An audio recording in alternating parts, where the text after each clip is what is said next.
ఇప్పుడు మీ ప్రాబ్లం వల్ల 2 days నుంచి బ్రెస్ట్ సెక్రీషన్స్ వస్తున్నాయి. సో బ్రెస్ట్ సెక్రీషన్స్ వస్తున్నాయి. ఫస్ట్ ఇనీషియల్గా ఇచ్చింగ్ వచ్చింది, దురద వచ్చింది 2 days నుంచి. తర్వాత ఇప్పుడు బ్రెస్ట్ సెక్రీషన్స్ వస్తాయి చాలా. ఈ కలర్ వాటరీగా ఉన్నాయా, మిల్క్ లాగా ఉన్నాయా?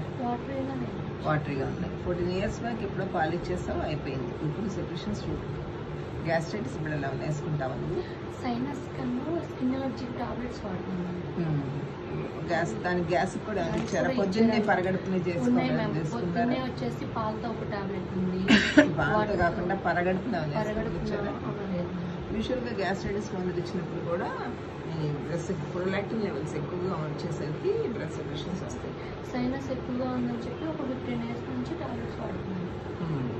ఎక్కువగా ఉందని ఏ మందులు వాటిలో తీసుకొచ్చావా? తీసుకురాలేదు. ఒకసారి మెడిసిన్స్ వల్ల కూడా ప్రొలాక్టిన్ లెవెల్స్ ఎక్కువ అవుతాయి. సో ప్రొలాక్టిన్ లెవెల్స్ ఎప్పుడైతే ఎక్కువ అవుతాయి బ్రెస్ట్ సెక్రీషన్స్ వస్తాయి. సో గ్యాస్ట్రైటిస్కి యాంటాసిడ్స్ వాడుతుంది, ప్యాంటాసిడ్ అట్లాంటి ట్యాబ్లెట్స్ వాడతారు కదా, అలాంటప్పుడు కూడా వస్తాయి. సో సీరం ప్రొలాక్టిన్ టెస్ట్ ఒకటి ఏం చేసుకుని నేను నీకు అందిస్తాను. తగ్గిపోతుంది, అది సమస్య ఏం కాదు. ఇది ఎప్పుడు సమస్య అవుద్దంటే మనం మందులు వాడినా తగ్గకుండా సీరం ప్రొలాక్టిన్ హైగా ఉన్నప్పుడు అప్పుడు ఏమన్నా మనం ఎక్స్రే చేయాలి, తలకు ఎక్స్రే కానీ సిటీ కానీ అవి చేయించాల్సి వస్తుంది. 99% ఆఫ్ ది కేసెస్లో తగ్గిపోతాయి.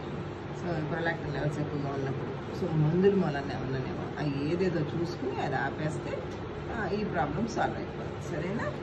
ఓకే.